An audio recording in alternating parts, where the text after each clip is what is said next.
All right, it's time. We've now got our shed built. It's my buddy's camper that he's parking in here for the time being. We've got Valkyrie parked in here. We've got plenty of lighting.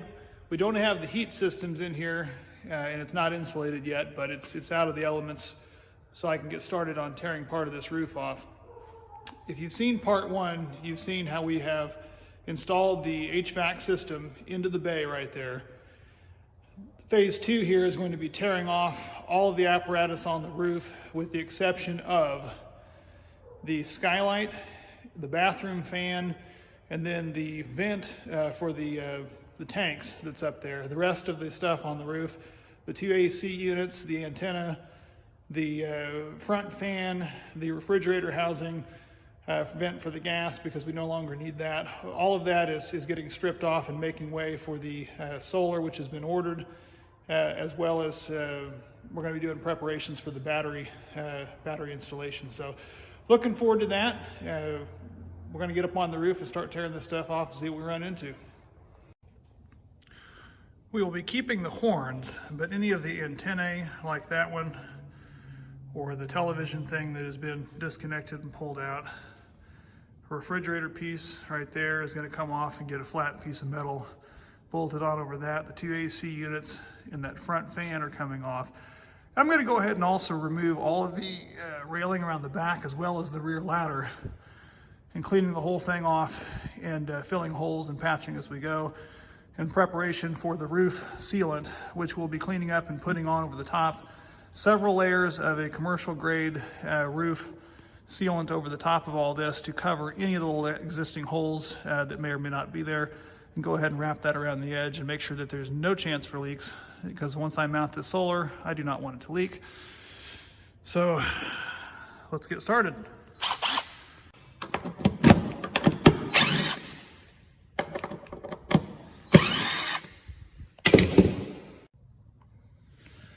That first piece has been removed. I had to cut the underneath side of it to get that removed and get it flush. Just using my little tool here to get that scraped off and knocked out. So that was one of them removed. We'll have to patch that, and then we're going to do the one on the other side and then keep working our way down.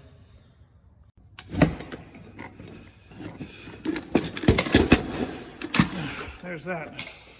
How much is it worth? How much if we take that back? Will they sell that again? I've only removed the two antennas so far, and I can honestly say that one of the most invaluable tools so far has been this little guy. This little saw blade oscillating thing. This is a DeWalt version of this. They have all kinds of different versions that all do exactly the same thing. But let me show you this here. Once everything on here is sealed down so well, the only way to get them off of there is to use these little tools.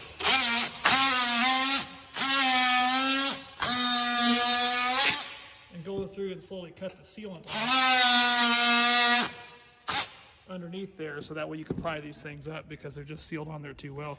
So if you do not have one of these type of tools before you're actually going to undertake taking anything off your roof, definitely worth the investment. I'd like to give a brief testament to the fact that this coach is 22 years old, and that shows the quality Foretravels are and how they're built.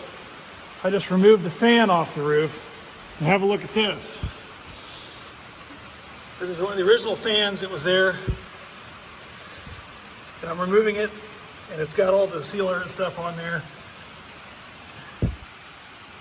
No water damage can be seen. The wood is all solid metal. It's clean. There's no rust, no water damage.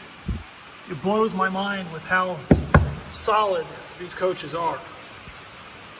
When I clean up this outside edge, I'm going to be replacing it, putting more of this sticky down on here and putting a plate, just a solid plate over the top of the whole thing, insulating the inside, and then putting the screws back in, and then going over the top of all that with several coats worth of this roof material to seal it up solid. The same goes for the refrigerator area there. We've got it cleared off now. Still working on getting that piece off. I got the other antennae off. And then we're going to start tearing these guys off, but I'm going to try to save these because I think that someone else could maybe utilize them. This thing was just so old and nasty and busted and loud. I hated it. It was one of my worst nightmares inside this thing. Just vented the heat and cool right out the roof. But we're gonna fix that wagon for sure, but built well.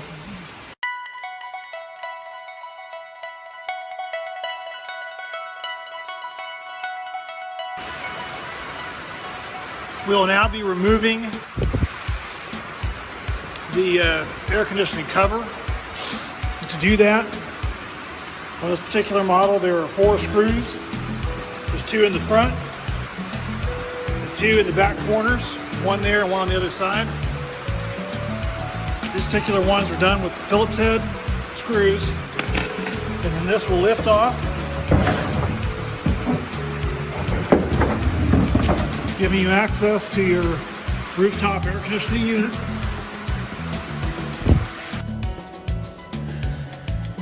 There's going to be some screws that hold this cover on. There's 4 of them here. So you're going to use your, get in focus here, square tip bit and get those out of there.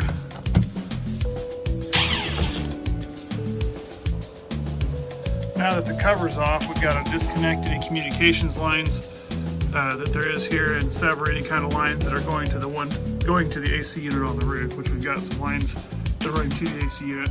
That AC unit is connected by these bolts. There's 4 bolts, big long bolts. And you can see they go all the way up, clear up into that AC unit. We're going to be removing those next.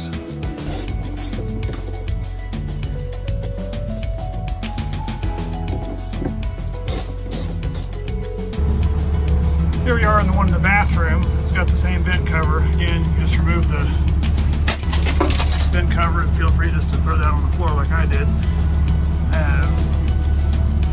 You got your AC unit,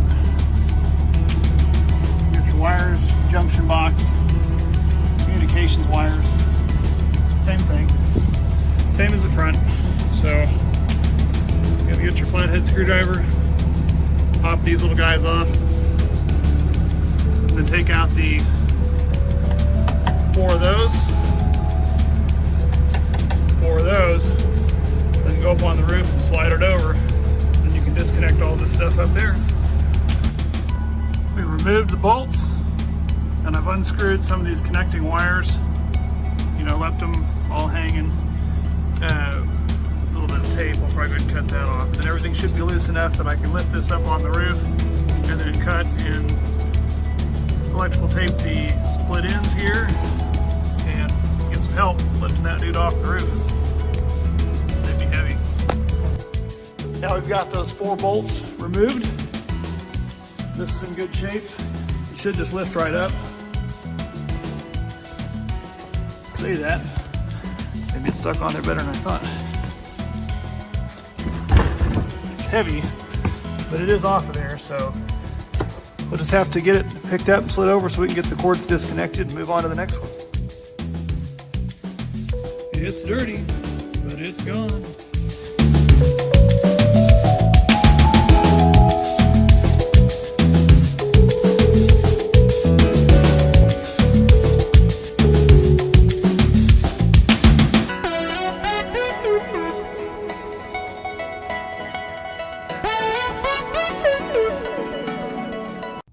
We've now removed the second AC unit off the back, and I've removed the front ones and everything but that blasted piece, which I still am going to have to figure out how to get off. I'm going to pull this cover off because I need to redo around the outside of it. I'm going to be keeping that, and again keeping this one and resealing around that. I am now back to the point, I have to keep that too. That's the vent for the tanks, so gotta keep that guy. A lot of these problems, anytime you put a hole in your roof, you're going to have problems down the road at some point. And we've got this rail system. I'm not entirely sure why this was put on here originally when Foretravel made it, possibly to hold luggage or something, maybe for aesthetics. I don't really know exactly what the purpose of the rail system was, but if you get in close to see what I'm dealing with, all of these are cracking and coming apart. They've been covered over with a different roof system material and caulked, but they're coming apart, and they've got lots of areas that can leak everywhere that this is punched into the roof. So I'm just going to go ahead and remove the entire rail and fill it, and then roof over the top of it, and just remove the whole rail. That's what we're going to do next.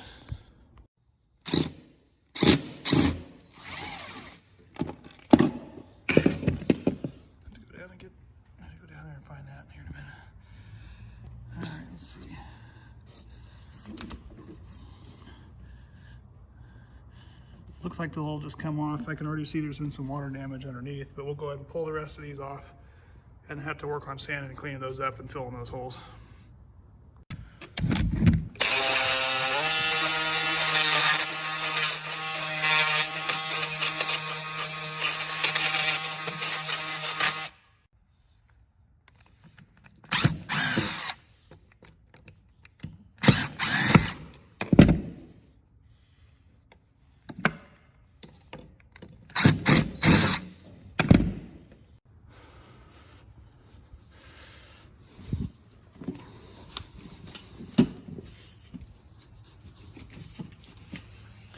Sometimes it's stuck on there with a little more of that silicone. Use my little handy tool again.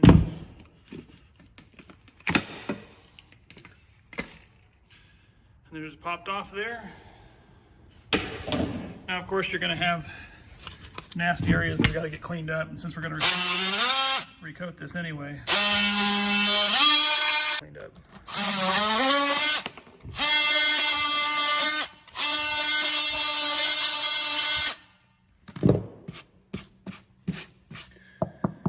For the most part, the roof has been pretty solid. There was one spot, that back corner right there, that has a little bit of give to it. I don't think I'm going to tear into it because it doesn't appear to be that bad. And plus, once we fill all this and then recoat everything with multiple coats, it should take care of the problem. Finally got that sucker off. It was on there with just solid adhesive underneath there. I had to get underneath it with that tool to where I could get a pry bar underneath it and just slowly work my way around it. And finally it popped off. It was just on there with that white sealant. I mean, just a testament to how well this thing was on there. It took everything I had to get that off of there. I've now gone ahead and measured what I need as far as plates that are going to go on each of these. There's like an 18 inch by 18 inch on these two plates here, 24 by 24 on that one. I think that's an 8 by, I don't know, 28 or 29, I think, on that guy. I have it written down. And then I'm going to go ahead and put an 8 by 8 over the top of that one there because it's a little bit bigger hole.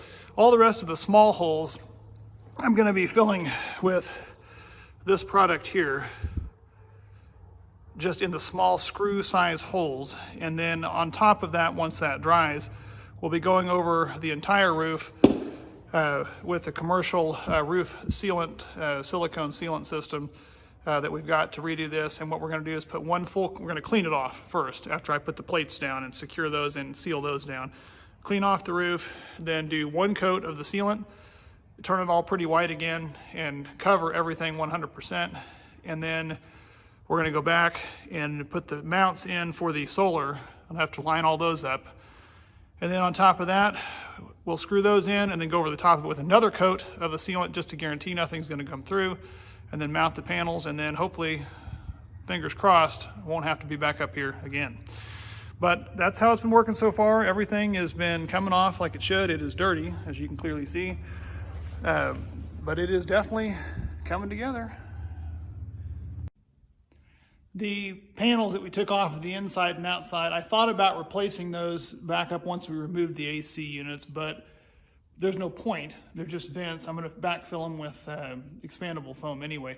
So to make it look cleaner and nicer and to kind of tie it all in with the rest of the wood look, what I've done is gone ahead and cut two 18-inch by 18-inch panels. Those will cover the inside of the AC units, where the ductwork was for the AC units on the inside on the roof. I'm going to go ahead and use my same favorite oil finish that I've been using on everything else. Now this is a little different wood. This is actually a cedar plywood actually, but it's cedar veneered plywood, you know, to help keep in anything, keep out any bugs and kind of help with that kind of thing too. But we'll be spraying the expandable foam on top of it and sealing it all in anyway. So on top of this will be the expandable foam, and then a piece of aluminum that we've bought, 24-inch by 24-inch aluminum that's going to cover the top. and then we're going to go over the top of all that, and I'll show all that later. We've got the holes drilled, and I've gone ahead and mounted that one. If I can get my hand over there.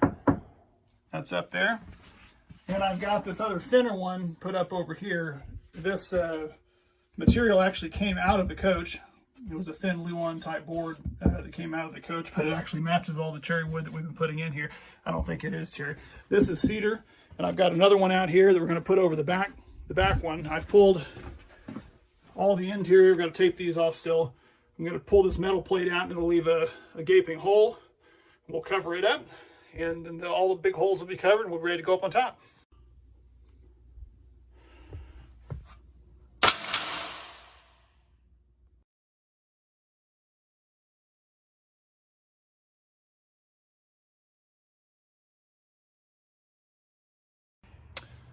Tried emptying some of that expandable foam. That's going to take a lot of expandable foam. So I've gone to plan B, which is I had some scrap insulation board, 1 inch thick or 3/4 of an inch insulation board. So I'm going to cut a couple squares of that and drop it in these holes first on top of that, and then fill the top of it with expandable foam. And that should save me from this mess, which was going to take about 4 cans, and I did not buy that much expandable foam. So we go put a couple layers of this insulating board in and top it off with expandable foam with the window and door stuff that can expand in the heat, and that should seal it up nicely.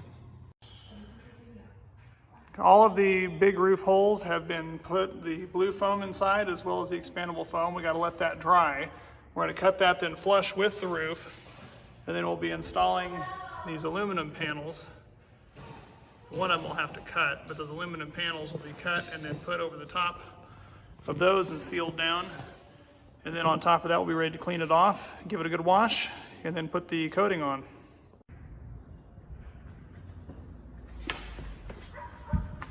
One of the things that seems to work out really well, now that this is all set up and hardened, is it's above the roof line, and I'm gonna be putting that aluminum panel on. So I've got an old, this one's a used one, it doesn't have to be, but a blade for a hacksaw. Just a flimsy blade for a hacksaw, and you can actually take it along the corner and just work your way across, and as you'll see, it'll make that flush with that roof. So we're going to go ahead and do that and cut the rest of it off flush so that I can clean this area up and then get ready to lay that aluminum piece down and seal that down. So I'm going to go ahead and just keep working on this. It won't take too long to do. Okay, got the last one cut down pretty flush. It sticks up in a few spots, but it's spongy. And once I put that plate over, the plate is going to overhang quite a ways. And I'll tighten it down and push it down. And you can see, like I said, it gets it pretty flush all the way across there. And it's pretty solid. I can shove on it. Once that aluminum plate gets on there, I think I could probably even walk on it. I'm not going to, but you could. So once those plates are then put on, once this is all cleaned up, I'm going to sweep it up. I'm going to clean all that up, use some Dawn dish soap and get all that stuff cleaned up, let it dry real good, and then we're going to start putting these pieces on. I've gone ahead and pulled it outside. I've got these cut fairly flush on all those. The one back there, I brushed off the light debris, and I'm just taking some Dawn dish soap and water, just a light mix, and I'm going to clean off the outside areas around where this nasty stuff is so that I can have a way to adhere the put on the roofing sealing material before I put these 24-inch metal plates, aluminum plates over the top. And then we're going to be using roofing screws to then go over the top of that, covering those with some additional material, and then coating the entire roof with that silicone stuff, which I haven't shown you yet, I don't believe.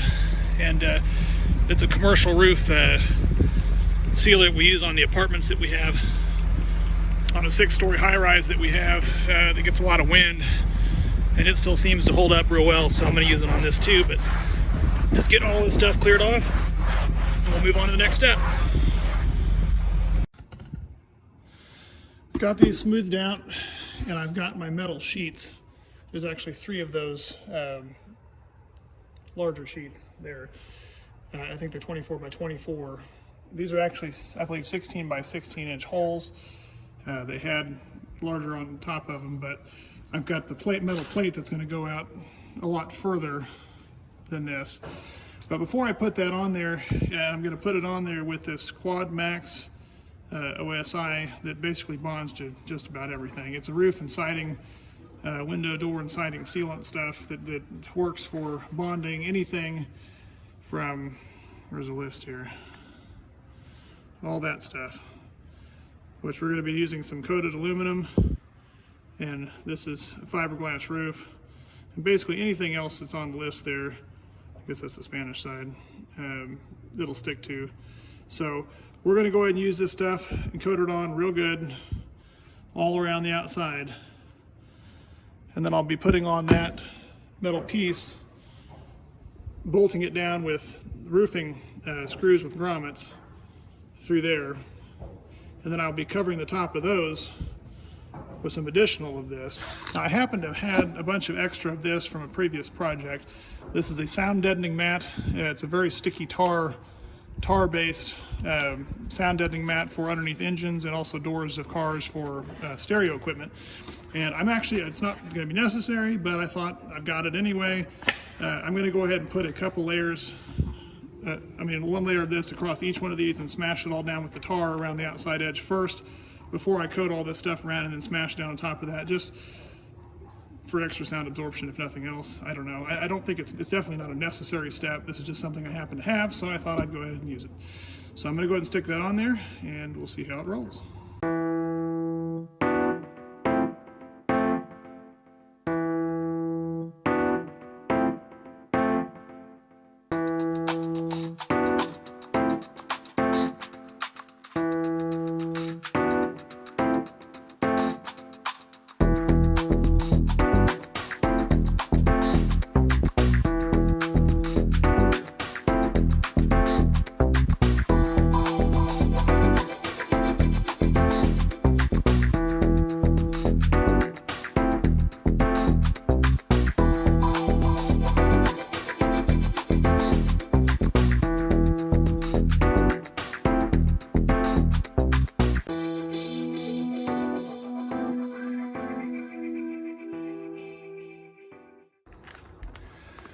These are the self-perforating screws. Just did 1 inch because I don't want to go all the way through the roof of the coach. But they have a rubberized roofing grommet on there.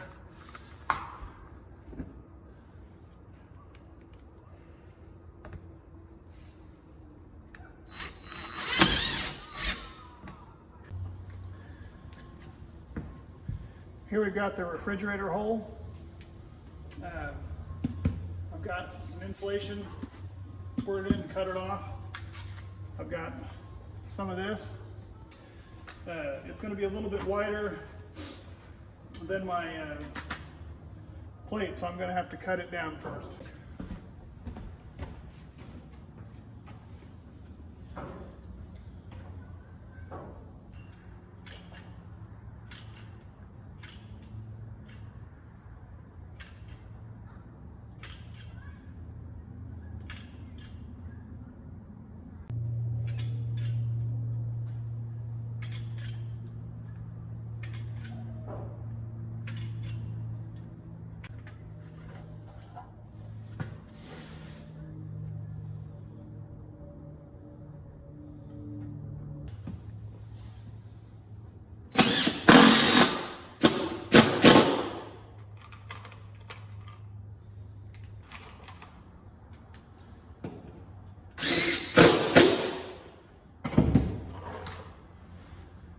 Okay, well, it may look like overkill because I've got all this stuff smashing out the side. That's okay.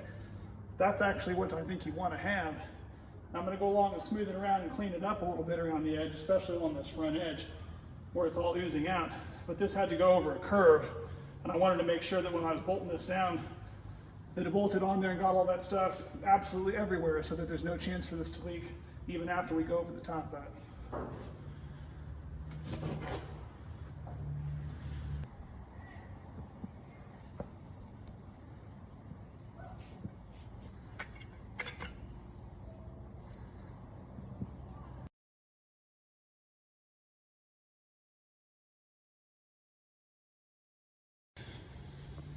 All right, we still got to cover up all the little bits on that one and make sure it all gets leveled off. We're doing over there, so working on that one. This one I'm going to do this a little differently on this one and show you a different way I've found to do this a little easier. Put a bead around the outside edge of where you need, but then since this panel is a lot bigger than that panel and I don't want to cut it down, I'm just going to make them all the same because it's going to get covered anyway. I'm just going to go around the outside edge of this before I flip it over and put it on that one. So more or less, just get yourself a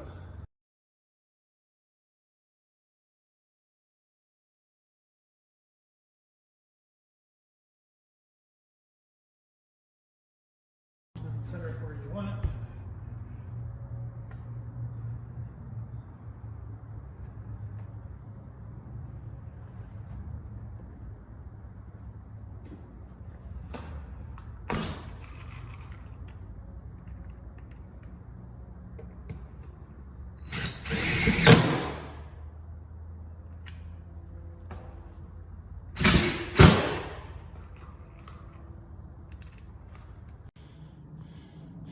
I ran out of the white stuff, so I'm gonna have to come back with another, at least one more tube, just to dab on the top of all these screws. Again, I'm overkilling this, I know, but I want to make sure that all these absolutely get sealed up good.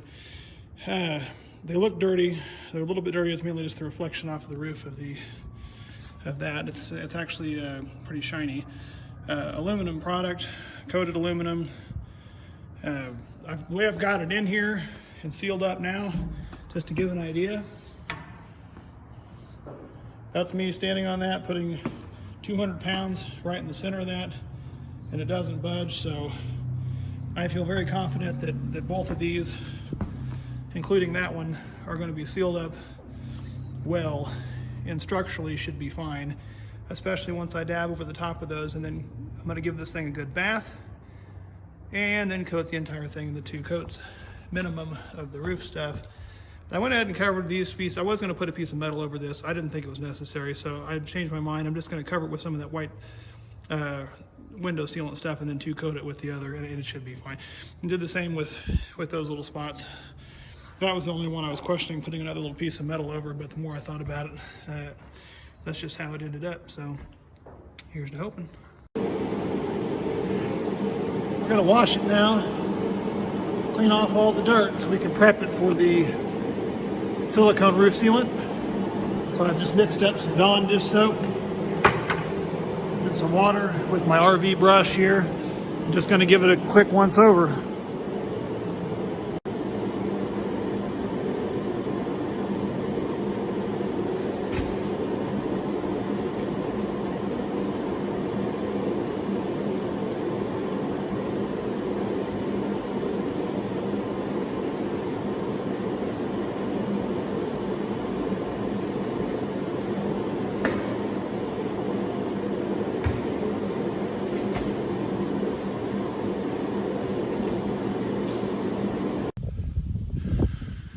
Clean the front part of it, and as you can see where we've kind of stopped here, how dirty this really was.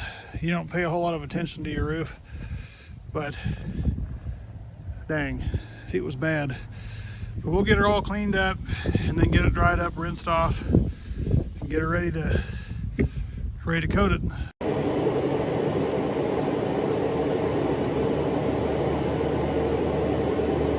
It's cold in here this morning.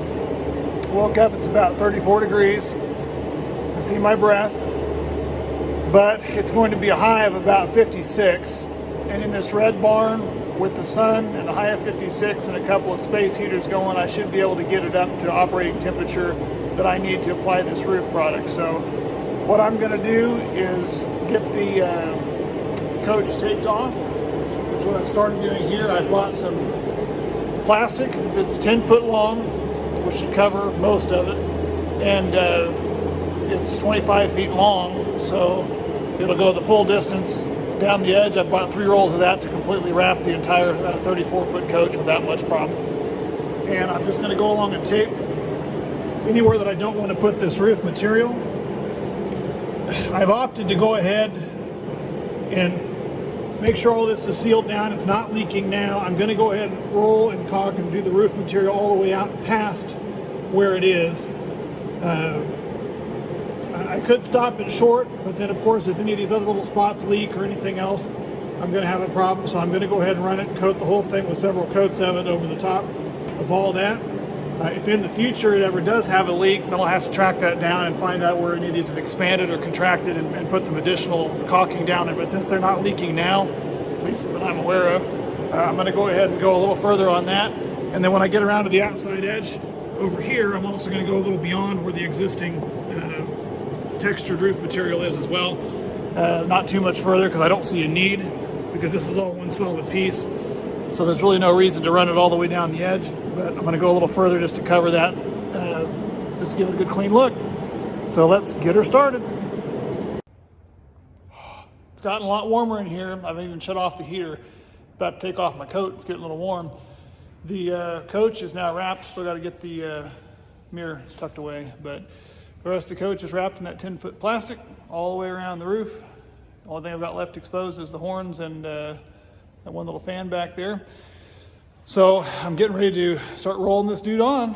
I'll show you the product and then we'll get to it. This product is a Silcoxy H3 White, which is a commercial roofing product, and apparently it can be, I thought it had to be applied in a warm condition. As long as it's not below 0 degrees ambient temperature, this stuff can be applied. It just takes a little longer to dry. So I'm gonna go ahead and get it. It's supposed to be about 60 degrees, 65 degrees in here by the time I get it applied this afternoon. So based off of that, it looked like it would take about 4 hours in between coats. I may go ahead and apply 2 coats today and then let it cure for 48 hours and see how it looks. We've reached the temperature we need to be, according to the site for this Everest Systems High Solid Silicone Silcoxy H3 White. As long as it's applied at an ambient temperature above 0 degrees Fahrenheit, you can do it. And there's no way I'm letting it get that cold. I'd freeze off before my tauntaun would hit the first barrier. So we're gonna go ahead and apply it now. It's about 60 degrees in here. And according to their chart, it should take about 6 hours or so minimum in between coats. And you would want to put on 2 or 3 coats of this roofing system, going in different directions. So the first time I may actually go side to side, and then the next time we'll roll it on forward and backwards. If we can do that, we're going to give it a shot. So let's lay it on. I'm going to go ahead and go around the horns is the big part that I need to go around with the brush. And then I'll be rolling the rest. This silicone Silcoxy that you do on here is a lot thinner than I thought it would be, which I guess is why they say you need a couple of coats.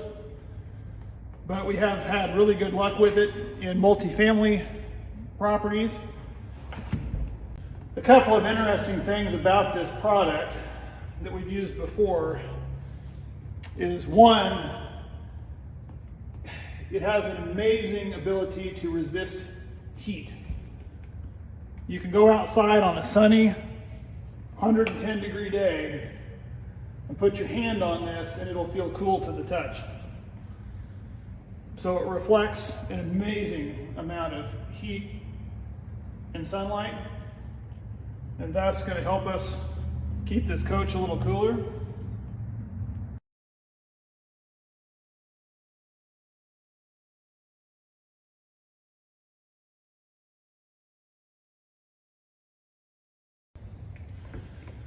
Well, it's going on pretty thick, but we should have plenty of it in this first bucket. I've got 2 buckets.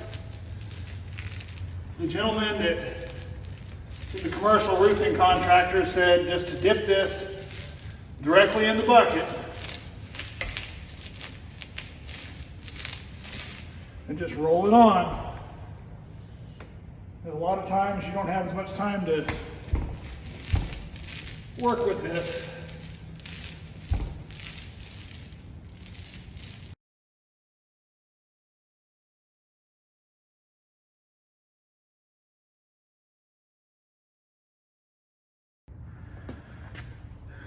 As far as hitting these spots that we've already gone over. You just slather it on.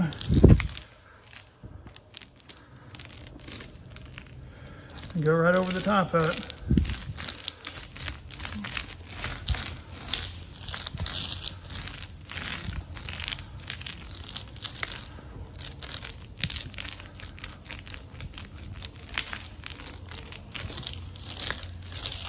Like that, and we're going to let it, dry. Of course, we still got to get the rest of the roof is coming along. Got to finish that up.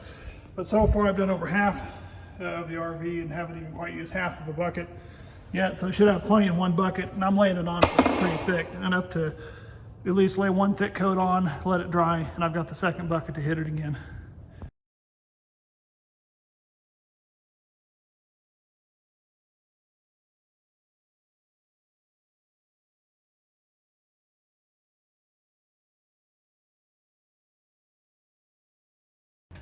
So some takeaways from doing the first coat. One, you're going to get messy. I ended up getting it all over myself, even though I tried and had some paper towels. Two, have an exit strategy. Obviously start at one end and work your way to the other end. When I got to the tail end of the thing, it was a little bit of a juggling match to try to get the bucket and everything down the ladder and then finish it up, but it's doable. The third takeaway is that even though I didn't think that I would need this, I'm so glad that I had it on there. Even though this stuff cleans up with mineral spirits, if you happen to get some on someplace, I've got several drips that ran down the side just from when I held the roller too close to the edge, and it dripped down the edge, and it's just going to save me a lot of cleanup later. So I'm really happy that I did that on there. So first coat is done. Took about a little less than an hour, and that included brushing on everything. I've got to let it cure for at least at this temperature 5 or 6 hours. I probably won't come out and do the second coat today. I'll probably wait till tomorrow afternoon and then come do the second coat. I did end up on a 34-foot coach with the roof. Ended up with about a fourth of that bucket left over. I'm still going to open up the new bucket tomorrow when I do the second coat, and then if I decide to go back and do a third coat, I might use what's left in both the buckets, but I don't want to have any chance that, since that has now broken the seal on that bucket, that it's going to be solidified or broken down in any particular way. So since I have already got it and I've already paid for it, I'm going to use the new bucket to do it again. This is it for tonight, so we'll see you tomorrow. It's been one day. It's now about 45 degrees outside, and this has had time to dry up here to where I can apply a second coat. It's looking pretty good. If you get close and look, I mean, it's really shiny, but there's little tiny, sometimes air bubbles and things like that that pop and show up. I'm having trouble finding one now, but if I could find one for you, kind of like those. That just kind of happens, I think, after it says doing one coat, you'll see some little air bubbles, but I mean, the thing is dry and it's not going anywhere. So we'll go ahead and apply this second coat, and that'll fill in any of those little air bubble holes that have popped out on there and get us ready to go. I think we'll just 2-coat this is all it's going to be necessary. Honestly, 1 coat probably was plenty, especially since we didn't have any pre-existing leaks that I was aware of. So I'll go brush on a few spots, and then we'll go ahead and hit it with the second coat. And then after that, peel her off, and we'll be ready to mount the solar. The second coat was way faster than the first coat, but that's for a couple of reasons. One, you can't see where you've been. With the first coat that you put on, you can easily see where you've missed. The second coat, you're just kind of slapping it up there by guess and by golly, because you can't tell where you've been. So you obviously start at one end and try to work your way to the other end, but if you miss a spot, you'll never know. That first coat that we did, honestly, was probably good enough, and it probably doesn't even require a second coat. Based off what I could tell, the stuff is adhered up there really well. And since I didn't have any major damage to begin with, once and done probably would have been fine. But since I'd already bought the material, and it says for optimal application, you should apply at least 2 coats, that's what we did. And big takeaways that I can say, aside from not knowing where you were, is because of that, make extra careful that you know where your footing is. Once you apply that first coat, once you put the second coat on, that thing is slippery as snot. And if you step on a spot that you've already been on and gone over twice with the wet silicone, your footing will come right out from underneath you. So again, be safe, start at one end, work your way down to the other end. Make sure that you apply it liberally on there. I still ended up with the second one, ended up with about half a bucket left, and I was slopping it on there. But because it doesn't fill into all the little divots and it was already fairly smooth, it goes on a lot less on the second coat. And I went ahead and used a brush and hit around all the edges of all the skylight and all the little ventilation tubes and all that kind of stuff before I got started, and then rolled it on real thick over that and rolled it on real thick over those plates that we added. And there is absolutely no way that water is going to penetrate this thing. I know everybody always says, no, there's a way. I'd be hard pressed to see it, because that thing is one solid sheet of silicone up there, and unless we take a big tree branch to the top of the rig and just slice a big slice in it, it should be fine. So really like the product. It's a great product. I probably overbought. One bucket would have probably been plenty to do this job, and even two coat it. But you know, you got to live and learn somehow. So hopefully that was helpful. And if you find it helpful, please like and subscribe below. We're going to be adding a third video into this project, which is going to be adding the solar panels we've got over there against the wall. You can probably see them back there. Going to be adding those solar panels onto the roof, as well as adding 10 lithium battle-borne batteries in the bay down behind where we installed that mini split system, as well as all the other gear that goes along with it. So it should be a pretty fun project, time-consuming project, but it'll be great for boondocking, and that's what we intend to do with this vehicle once it's done. So Valkyrie's about ready to undertake the solar project and then the battery project, and then once we get everything fired up, we're going to have to take an inaugural voyage and go down and park it on the beach somewhere and have full access to power and everything to power up all of our toys while we're down there, and it should be a lot of fun. So stay tuned, and we'll get you the next video just as soon as we can.